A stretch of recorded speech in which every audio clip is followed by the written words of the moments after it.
देश के प्रधानमंत्री नरेंद्र मोदी ने कहा कि सरदार पटेल की जयंती के अवसर पर मन की बात में हमने 3 प्रतियोगिता की बात की थी।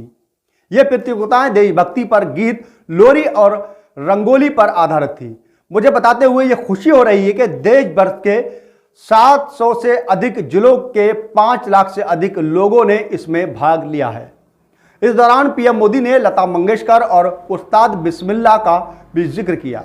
पीएम मोदी ने कहा कि आज के इस अवसर पर मुझे लता मंगेशकर की याद आना स्वाभाविक है, क्योंकि जब यह प्रतियोगिता प्रारंभ हुई थी उस दिन लता दीदी ने ट्वीट कर देशवासियों से आग्रह किया था कि भी इस स्पर्धा में जरूर जुड़े। इसी के साथ ही पीएम मोदी ने कहा कि कुछ दिन पहले उस्ताद बिस्मिल्लाह खां युवा पुरस्कार दिए गए थे। ये पुरस्कार संगीत और कला प्रदर्शन के क्षेत्र में उभर रहे प्रतिभाशाली कलाकारों को दिए जाते हैं। ये कला और संगीत की लोकप्रियता बढ़ाने के साथ ही उनकी स्मृति में अपना योगदान दे रहे हैं।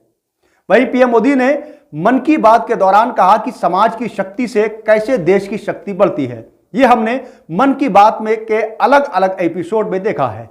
पीएम मोदी ने कहा कि मुझे याद है वो दिन जब हमने मन की बात में भारत के परंपरागत खेलों को प्रोत्साहित की बात की थी। उस समय देश में एक लहर सी उठ गई, भारतीय खेलों के जुड़ने की, उसमें रमने लगे और लोग सीखने लगे। प्रधानमंत्री नरेंद्र मोदी ने मन की बात कार्यक्रम के दौरान कहा कि देश के सामान्य मानवी, मध्य वर्ग और पहाड़ी क्षेत्रों में रहने वालों के लिए ई संजीवनी जीवन रक्षा करने वाला ऐप बन रहा है।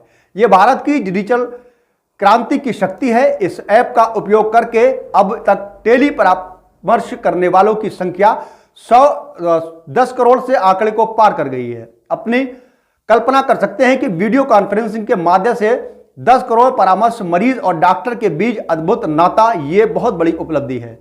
वहीं मन की बात के 98वें एपिसोड से दौरान पीएम नरेंद्र मोदी ने कहा कि भारत के यूपीआई की ताकत भी आप जानते हो, दुनिया के कितने ही देश इनकी तरफ आकर्षित हैं।